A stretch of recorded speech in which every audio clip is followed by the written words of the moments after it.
see, I want to see grid view. I want to see all these faces who have their cameras on. For this first one, at least everyone ought to have their cameras on at least for the first 5 minutes. Just so we can see you. We appreciate that. How do you change your views on Zoom? Upper right, there's a speaker view or grid view. Find it? All I see is me. So when we start here in just a sec, I assume each one of us will introduce ourselves. That's a good assumption. And I don't know if we'll have time to have everyone introduce them. So maybe a quick, hi, I'm from, and I work in this district kind of thing. But as instructors, we'll certainly go on the record. And then comes the fun part about figuring out which class you're in. That's always fun too. Wow, we're up to 30.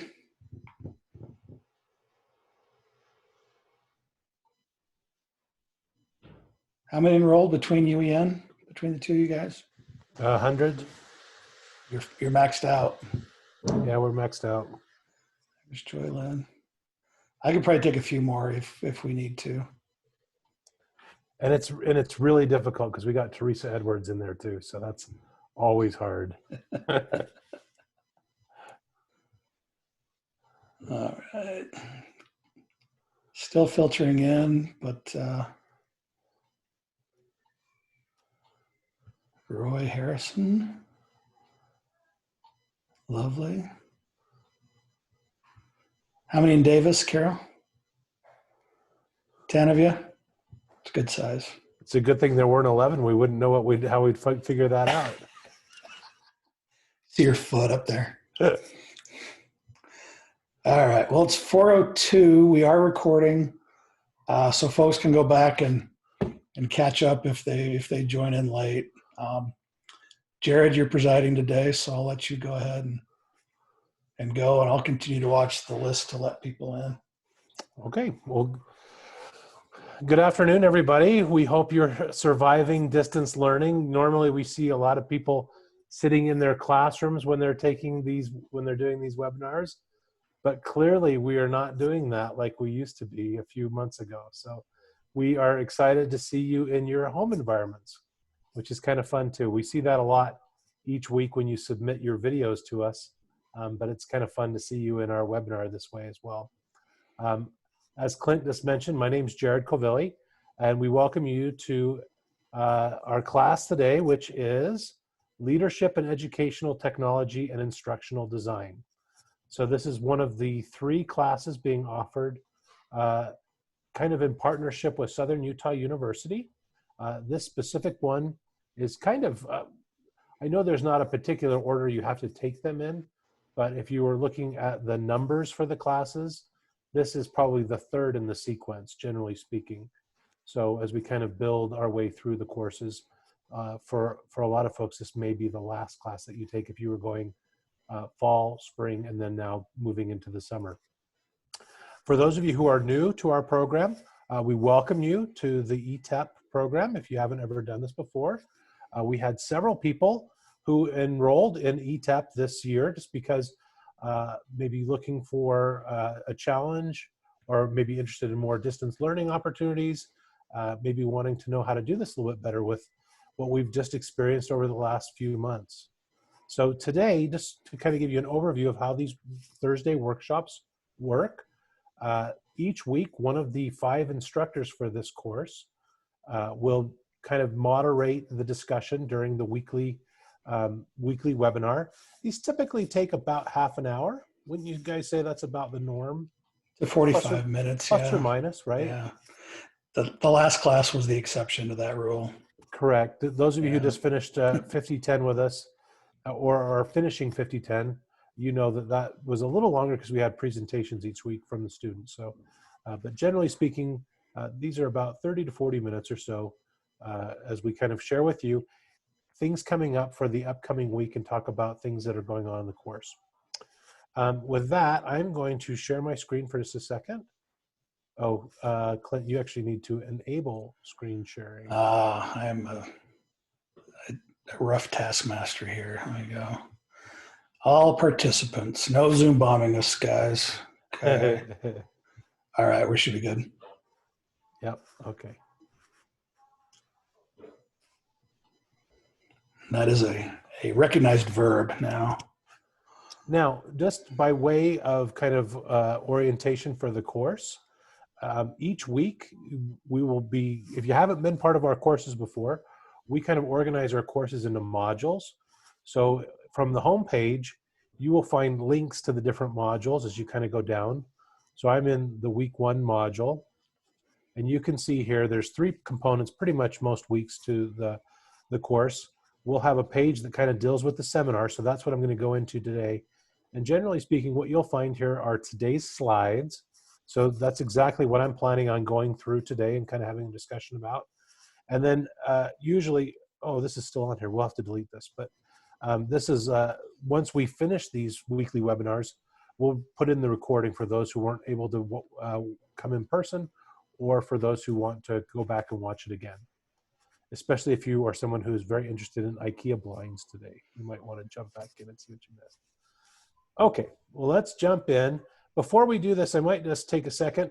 The very first slide kind of has, oh, I better show this one. Never mind, I better make that big. So this is, I'm taking one from Brandon's book. Brandon's always really good about giving us fun little pictures. So whoever said homeschool was fun, right?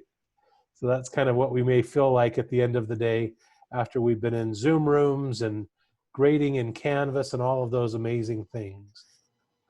That's kind of how we feel sometimes. I thought just as we kind of get started, I'd have the different instructors introduce themselves, and maybe we'll go from right to left instead of left to right this time. So I'm going to turn off the sharing, and I'll let you guys introduce yourselves so that everybody can see you. Oh, sure. Start with me. My name is Clint Stevens, Regional Technology Integration Specialist. I work at in Cedar City, Utah for SEDC, Southwest Educational Development Center. Work with folks in Millard, Beaver, Iron, Washington, Garfield, and Kane counties. For any geography people out there, our region's about the size of West Virginia. Normally I travel a whole lot to do my job, but it's been a whole lot of Zoom meetings and supporting teachers from home. Happy to do it. This is my second time teaching this class.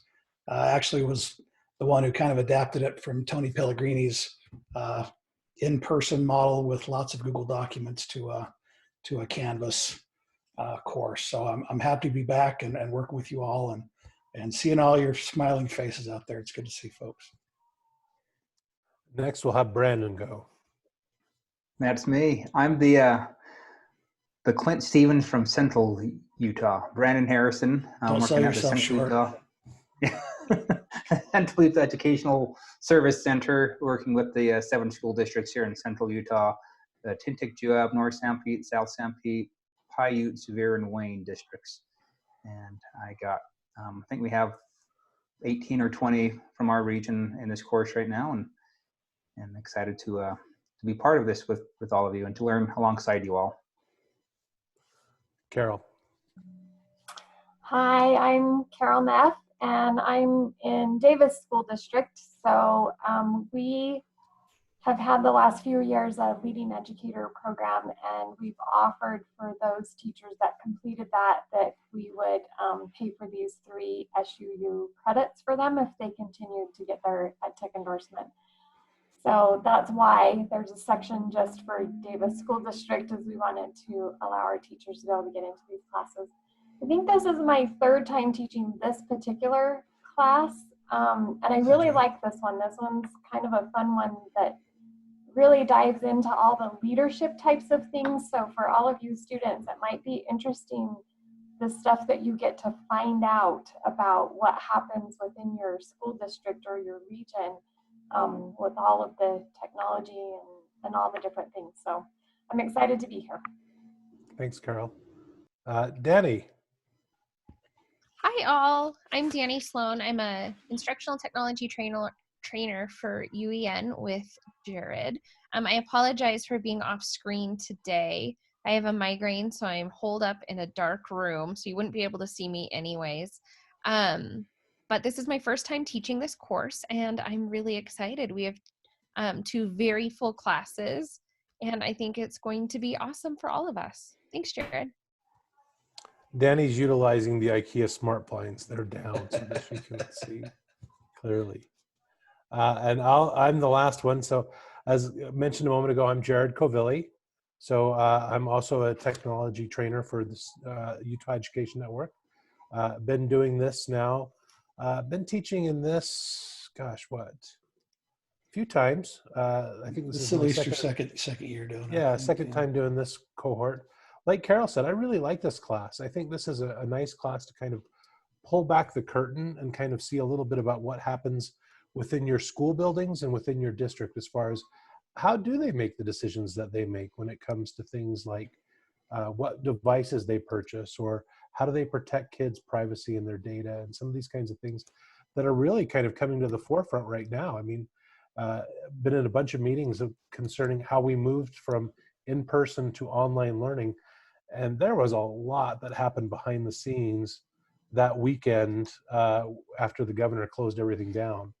And I think, like most of you probably experienced on that Monday, Tuesday, Wednesday after that, there were a lot of things kind of happening on that Friday, Saturday, Sunday to kind of get you to where you could do the things that you had to do as well. So that's just a little bit about us. And like I said, each one of us will take a week where we host these webinars. But when you look in your course, you will see specifically who the instructor is for your course. If you click on the People tab, it'll kind of tell you who's involved with your specific course. And hopefully they've reached out to you by email through Canvas or just through a general email to the class. But this is a 12-week class, so we just wanted to make you aware of that. I'm going to pop back up the slide deck now. Share this with everybody. Whoops. Didn't mean to email you, Carol. Let me cancel that. I clicked on the wrong button there. Okay. We're back. So in the 12 weeks of this course, one of the big things that we're going to go through as part of this course is called the Future Ready Framework. And you can see that it's divided into 7 different gears or 7 different sections. And pretty much for the bulk of the course, we'll be looking at one of these gears each week and how it kind of relates to technology, integrated instruction within districts. So as you can see, I'll just kind of quickly summarize. We've got the 7 gears. The first one, curriculum, instruction, and assessment. Number 2, use of space and time. And I love that one because sometimes we don't think about that, but how do we arrange our buildings so that they're conducive to learning? And how do we integrate technology into that? Number 3, something that we deal with all the time in our buildings is having a robust infrastructure for all of these devices that we're using.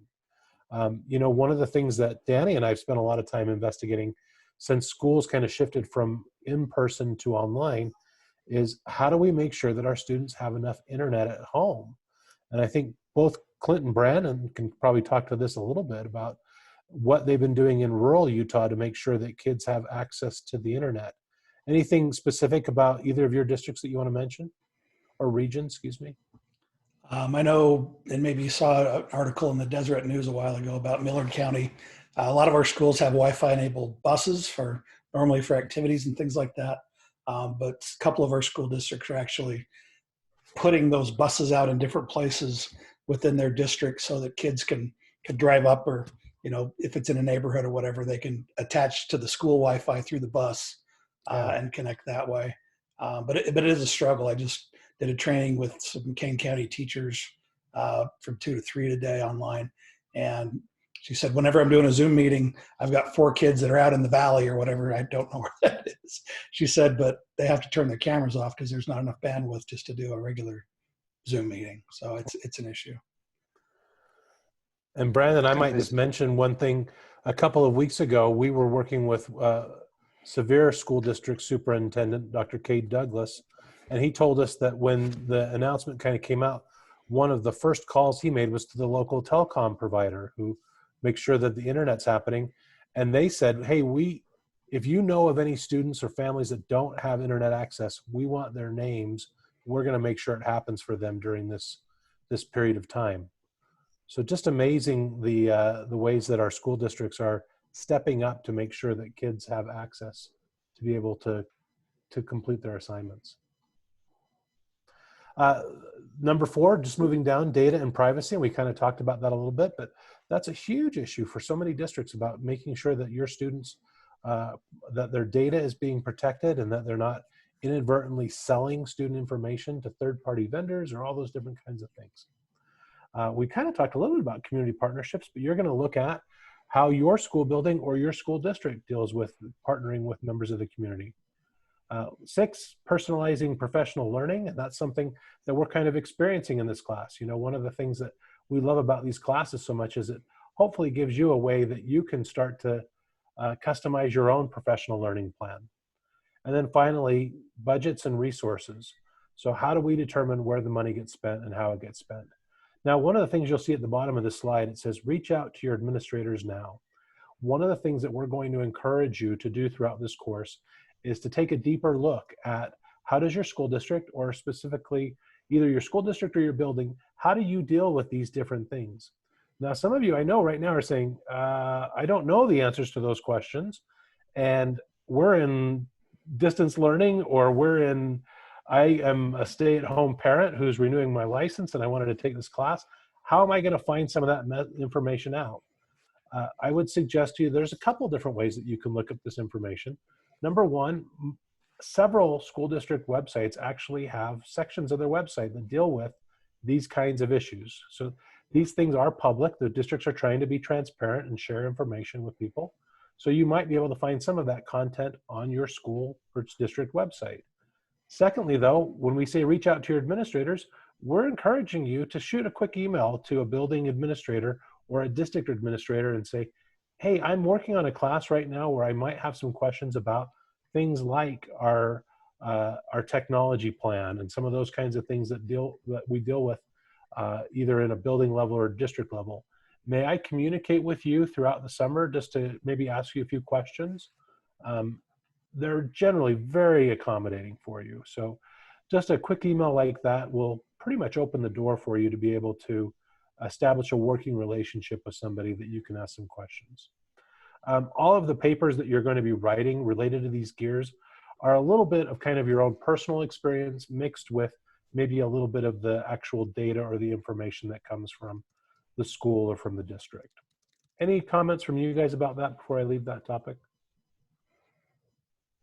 Okay. I'm just curious, who would you say is the best person to reach out to? Like, what would their job title be within a district? Yeah, I was going to say, in a lot of districts, people who are specifically involved with many of the questions here might either be an ed tech director or somebody in that office, or a principal and somebody at that level. Principals generally have a little bit of information about this on the building level, but at the district level, it's probably somebody like somebody in the IT or ed tech department would pretty much have this kind of information. I'd start with your principal, and they could certainly answer what they could and hopefully point you to those folks who would know the answers if they didn't. And it's probably a mix of both, right? Because Yeah. community partnerships might be more on a building level versus a data privacy plan would probably be at a district level. Yeah. Okay, great question. Okay, so let's look at how this course works. Like we mentioned, this is a 12-week course, so we're starting with week 1 today. Generally speaking, the way that it works is the course week begins every Thursday and ends on Wednesday. So that's kind of our 7-day work week is from Thursday to Wednesday. Each week, you'll basically have 2 major assignments that kind of take place on a weekly basis. We'll be engaging with weekly discussions, where there'll be a reading. We'll show you in just a second the text for our course, but there's usually a short chapter or a section of a book that we want you to read or an article.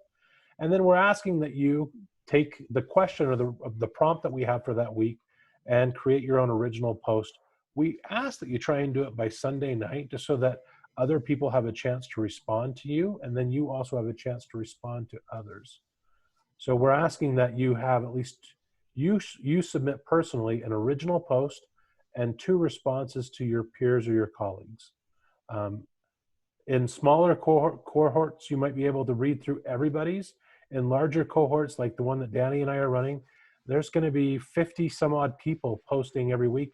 You are not required to read all 50 people's comments and those kinds of things. So just kind of look through, and generally speaking, it's a good chance for you to see what other people are thinking and also to engage with your peers in the course. So we encourage you to do that. Generally speaking, like we said, Sunday night's kind of that goal for the original post, and then 2 responses by Wednesday.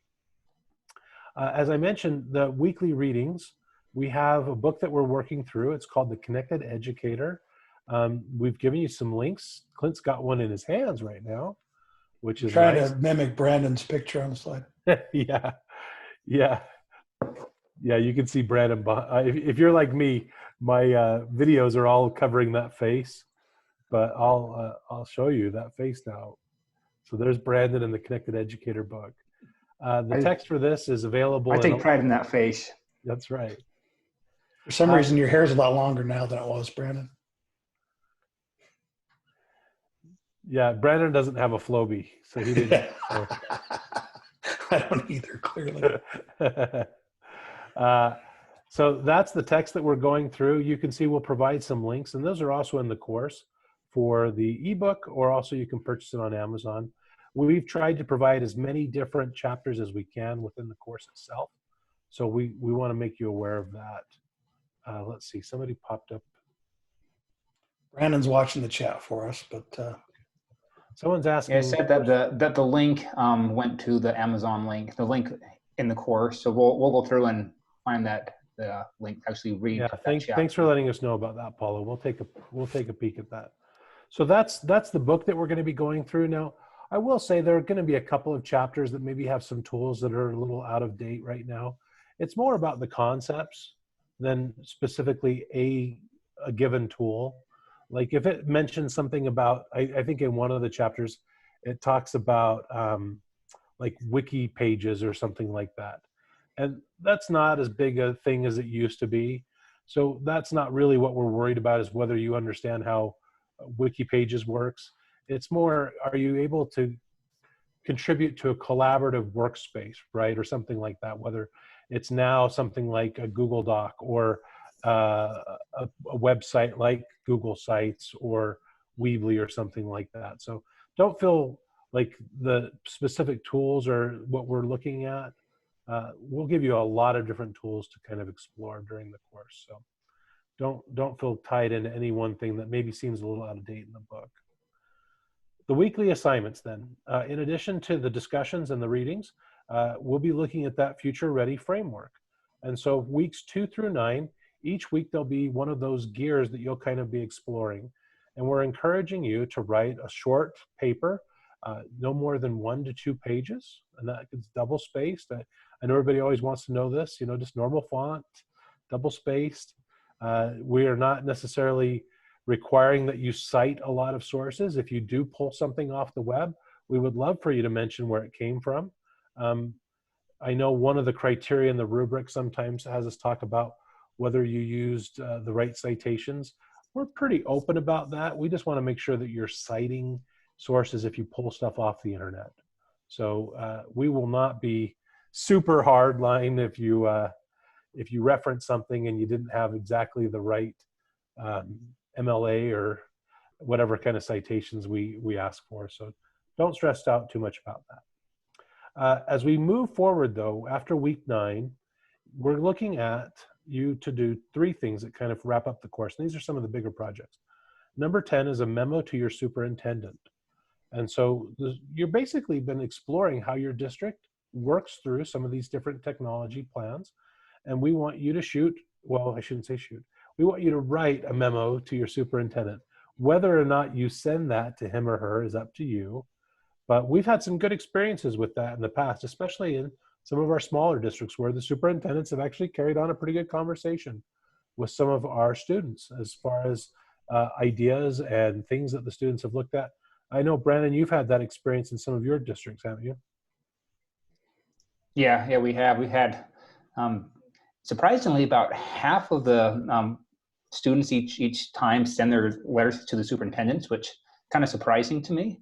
And there's been some good feedback from the people who have done that, and from the administration who have reached out to us saying, "Hey, this is great. There's some things going on and happening." So, yeah, I think it's been really beneficial for both parties to do this. But again, you don't have to send the letters. Feel free to write what you want and send if you want to. It's more of the exercise of just synthesizing your ideas into something that you could send to an educational leader. Whether or not you choose to do that's up to you. Week 11 and 12. Week 11 is a lesson plan modification. So you will have been exploring several different technologies throughout the course. Like most of our courses, we encourage you to come up with a plan of how you might use some of these technologies in your own courses. Now, we know that you're probably not going to have the opportunity to do that anytime soon, as this course will finish up even before a possible return to school in the fall. So we're just asking you to create the plan. And the same thing is true of week 12. It's a technology training. One of the things about being a tech leader is that you provide in-service for the teachers in your building. And so we're asking you to create a tech training plan. Again, you will not have the opportunity to implement it, but we ask you to create the plan of how you would teach a specific tool, and you kind of outline the steps that you would do and the activities that you would do in a tech training that you theoretically would be running. So that's kind of the weekly assignments. And then the last little corner section here just talks about the weekly seminar. We're going to meet pretty much every Thursday at 4. There'll be a couple of weeks as we get into July where we might not have an in-person meeting, but we'll record the meeting in advance so that you can see the slides and hear our instruction on it. We'll always use Clint's Zoom room. So the link is on the homepage for the course. Again, you're not required to attend, but we will make you responsible for information that's given. Generally speaking, it first mirrors exactly what's going on in the course, but we just want to make you sure that if you have questions, that's the first place to check, would be the recording of what we've talked about in the Thursday seminars. And we'll post the Zoom link as soon as we can afterwards. Now, as we come into these Zoom classes, we just ask that you, when you join into the Zoom room, that you mute your microphone. You can turn off your camera if you want to. You can turn it on. And it doesn't matter to us as far as that goes. Audio is a little bit more distracting than video. I think some of us, though, have seen some of the Zoom rooms on the videos that are going on right now that I think are totally staged, where somebody takes the Zoom into the restroom or something like that. We do not encourage you to do anything like that during this webinar. But if you want to communicate with us, the chat is a great way. We'll usually have one of the 5 of us moderating the chat and kind of looking in there. And then, of course, you can always ask a question by just turning on your microphone, and you can ask a question. Speaking of the chat, is something to go back to the question about the books. Yeah. This is the one course where we don't have PDFs of the book. This is the only one of the 3 that we couldn't provide something online. There is a link to the Google Books version of it, which has a preview of the first 49 pages, which is probably a couple of chapters. But there is a link there to the Amazon to an ebook version or a paperback. And the ebook is the cheapest version. If you can't stand ebooks, you may want to get the paperback version or buy it used or wherever you can find it for the least expensive. But this is really the only class that you need to buy a book for of the 3. Okay. Thanks for that follow-up. Yeah. Hey, Jared, there's a comment here. You'll probably get to it about the modules that would be opened up and how soon that they will be opened. Yeah, let's talk about that right now. This isn't a bad time to address that. So each module right now is released. Generally speaking, we're allowing you to work on the current week and the next week. So let's use an example right now. Modules 1 and 2 are available. And you can work ahead if you want to, but we're not necessarily saying to work the entire course ahead. We're allowing you to work a couple of weeks ahead so that if you do go on a vacation, if anything opens up over the next several weeks, that don't feel like you're tied into this class all week long. We want you to feel like you have the ability to work around some of those things. The big projects that are happening towards the end of the semester, right now we've opened up the last 3 weeks by the beginning of July, which is, I think, it's a little bit earlier than even that. If we feel like we need to open it up even sooner, we can. But right now, everything basically you can work at least a week ahead, knowing that the last 3 weeks are open basically the whole last month of the course. So you can look at those whenever you need to over the last few weeks. Is the real meat of this course are the discussions, and we don't want folks being 5 weeks ahead of one discussion and the other. So that's kind of our thought behind giving access 2 weeks at a time. So anything else coming up in the chat there, Brandon? go ahead, Brandon. Someone bought a used book for $10. Okay, so we're finding the book. Good. Yeah, there's some things out there. Okay. As part of the weekly discussions, we do encourage that versus you just having a regular text original post where you're just typing your thoughts, we're encouraging you to try something called an enhanced post. So in these enhanced posts, you can use a variety of different tools. This may include things like recording a video or screen capture. You can see other things in here include Adobe Spark or ThingLink. There's a million tools. We want to let you use whatever you're comfortable with and explore some different ideas. But the idea is that your enhanced post kind of uses technology to help you express your thoughts. So just allow yourself to kind of explore some different things and to try some different things. We've got some links in the course that give you some ideas as well. But just wanted to show that that's kind of the weekly discussions where you'll do that by Sunday night. And then throughout the next few days, you'll respond. And those can be just text responses to 2 of your colleagues. Okay, the final project in this class, as I mentioned a moment ago, is a tech training workshop. So what you're going to do is you're going to create an outline or a plan for a technology training. Like we say in the second paragraph, how you choose to record or present this plan is up to you. You're more than welcome to use any number of tools that you feel comfortable with to present your plan to us. And when you get into it, you can imagine that it should address many of the elements that we've talked about through the course. So some of the future ready things, as well as some of the concepts in the Connected Educator that we will ask that you kind of look through a little checklist and make sure that you address 7 of those elements and questions. So that's something that we're just kind of letting you know right now that as you go through this course, that's kind of a big goal of yours, is to create a technology training workshop. Okay. For this week, our assignments. Our discussion this week is just to simply introduce yourself, and we'd love for you to do that where you are on video in some way, shape, or form. Tell us just a little bit about yourself. Right now, we'd love to hear about the last couple of months for you and hear a little bit about how you've dealt with that transition from in-person to online. And maybe for you to explain how this last couple of months may impact the rest of your future teaching and see how that kind of plays a role. We've heard anecdotally from a lot of our teachers that these courses, they feel like have helped prepare them for that transition that they were kind of forced into. So we would love to hear that as part of your introduction, but we want to know about you as well. So tell us a little bit about you and your personal life and things that you feel like would be kind of a fun way to introduce yourself to the class. In addition, we're asking that you click on in the course, the Future Ready Schools link, and it kind of just goes through and does a little bit of almost like an assessment for yourself, where you're going to go through and look at some of your strengths and weaknesses and kind of see how you can use this class maybe to help you address some of those areas that you want to work on. So that's something that I think you'll find kind of rewarding for you, to give you a sense of where you're at and maybe where you might end up by the end. And you can see there's a lot of different areas that we'll be talking about. And I think I mentioned all of these a few minutes ago, so we won't go through them again. So just to kind of keep you in mind, again, weekly assignments due Wednesdays by midnight. If you know that you're going to be gone for a while, let us know early as opposed to later. You know, we'd still love to make sure that you try and post your enhanced discussion post by Sunday nights.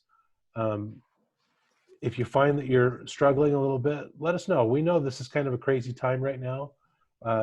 You know, the last semester we told everybody, hey, no final grades until June. So we're going to give you an extra month and a half just to kind of work through some of this because we know you might need it. And I found myself needing it to grade some of your stuff too. So I apologize. I know a bunch of you are in here. I'm almost done. So I'm trying to get it done so that I can make sure everybody who's done is done. But we'll make sure that we get all that in by June the 1st for those who are in the last semester. You know, we try and make comments as much as we can and want you to know kind of where we're out. But I put all work needs to be completed by July 31st. I think the closing date on the class was, I want to say it was the 29th, but basically it's the end of July. So just as long as you're getting stuff in by the end of July, I think we're in good shape. And who knows? I mean, we're very fluid. We know that sometimes things change. And so if we get another curveball like we got a couple months ago, we'll play it by ear. And just a reassurance for folks who are in the last class. This class is, I'm not saying it's easier, but there are a whole lot fewer moving pieces in this class than there was in the last one. There's no meeting to consult about your project plan. There's no online portfolio. There's no presentations. It's pretty straightforward every week. So should be easy to keep up with everything. And especially the first 9 or 10 weeks of the course, it pretty much is a similar format week in, week out. A discussion, a gear, a paper that you kind of work on. You'll find yourself getting into a rhythm with this class. Yeah. So I think you'll like that. I know this is something that we hear from our friend and colleague, Tony Pellegrini, but do not suffer in silence. You know, often the things that you're having problems with, a phone call or a quick email, hopefully will allow us to cut off problems before they get too far.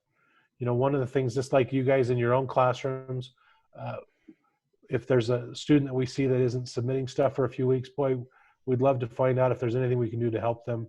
So if you can reach out to us and let us know what's going on, I think you'll find that we're all very accommodating on those kinds of issues, and we'd love to help. Now, I don't know if anyone has a joke, but I'm wondering if anyone has a question before we kind of turn you loose for the first week. You're more than welcome to turn on your microphone if you want to ask a question, and we'll see what we can come up with. Okay. Oh, I missed one slide. Yeah, I wanted to pull this one up just so you can see. As I mentioned a few moments ago, if you're new to the ETEP program, just kind of want to make sure you see the overview that you're currently in the Leadership in EdTech and Instructional Design course. And then come fall, we'll have Foundations of Instructional Design. And then next spring, we'll have Classroom Mitigation of Educational Technology. So those are the 3 classes that are partnered with Southern Utah University. And then as you can see on the bottom bullet, the UEN classes, you can take a variety of different courses either from us or through our partners. Clint, Carol, and Brandon all have classes in their areas that you can take that will qualify you for any of these electives and different things. And then the technology conferences, you know, it's going to be interesting to see what happens with technology conferences this year. We don't know yet. I think, I know, Brandon, you probably are going to mention your virtual conference, right? Yeah, we're having a virtual educator conference on June 2nd. I know our region is doing that, and it's gone back and forth about the other regions, Clint. And last I heard, it's going to be us. I'm not sure what Joe said to you, but yeah, it's going to be great. Getting lots of, I'm doing that actually today. That was my job yesterday and today, trying to get that figured out and work. June 2nd? June 2nd, yeah. So okay. I hope I can participate. I mean, I hope I can't participate. I don't know.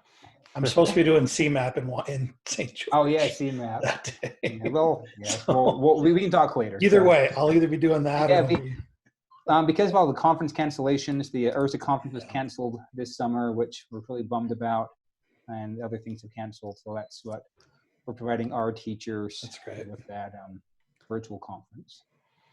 And Carol, I know that Davis does theirs at the end of the summer. Hopefully we'll be able to do that in person. Do you want to mention yours? Yeah, so we have switched ours to August. It usually is in July, but it was going to be in June this year, and June got canceled.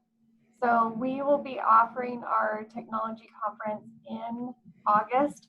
We have a contingency plan. If we can do it in person, we will be at Farmington High School. If we can't, it will be virtual, and everybody in Davis will get the notice on which way it goes, but it will be in August.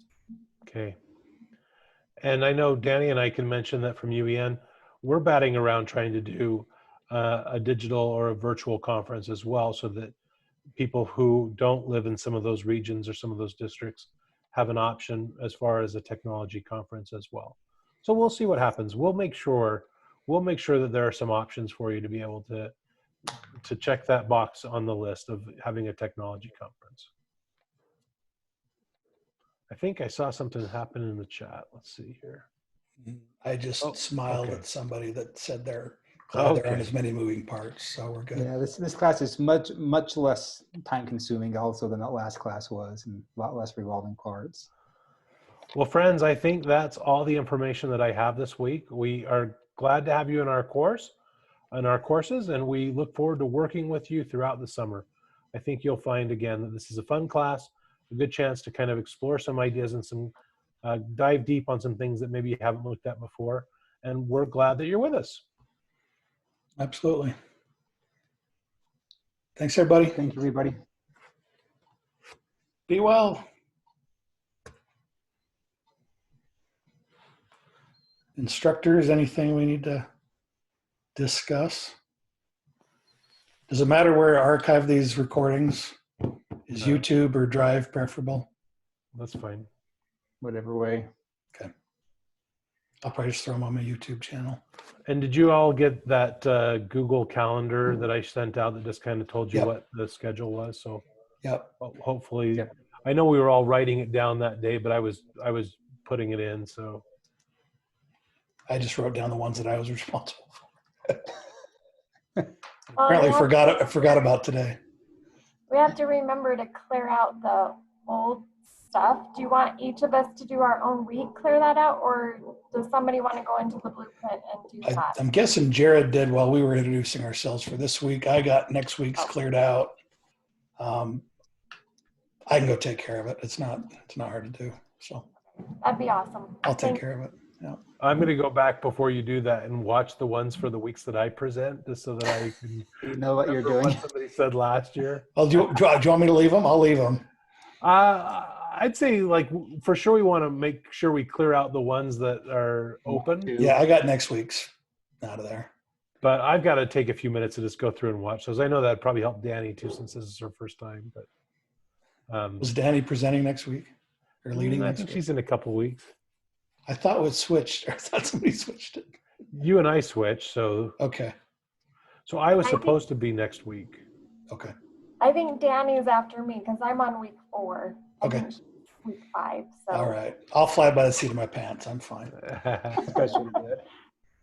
And Okay. hey, Brandon, that folder that you shared that had slide decks in it, Yeah. I clicked on it, and on my end, it was pretty empty. I don't know if that was I just saw 8 or 9 slideshows in there. So I might have to go in and look, but if I need it again, Brandon, I might just shoot you an email and say, can you send me? Yeah. That's just. Maybe I inadvertently did something when I pulled it into my drive, or I don't know, but yeah, because There's a I few saw weeks that almost have all of slide the decks in. weeks, and I added in a couple of weeks that I didn't see that I had from mine. I just pulled them into Brandon's. So Thank you. hopefully it should be all the weeks in Yeah, there. there's a few weeks I couldn't find a few weeks in my drive. My drive's messy, but and they're all labeled different things. good. Well, because that's awesome, and I appreciate all the work that you guys have done on that. Because I know I look at them. I mean, Brandon, you probably noticed. I mean, I more or less just used your slides from last year That's all I do from year with to a year. couple of updates. So I think that 2, we've done a 3, nice 4, job with that. 5, 6, 7, 8, 9, 10, 11, 12. I see all 12 Okay. in And there. then I'll- I I'll- also I'll added keep- in a document. I don't know if it's helpful or not, but it just goes week by week what you're supposed to do and when it's due. Carol, yeah. you're good like I that. know, but I mean, this That's class awesome. is so easy. I don't know that people really need that, but I just made it just because. So that's in Don't say it's easy. It's just simpler. It's Yeah, it's simpler it's more than the other streamlined. one. Yes, it's streamlined is the right word.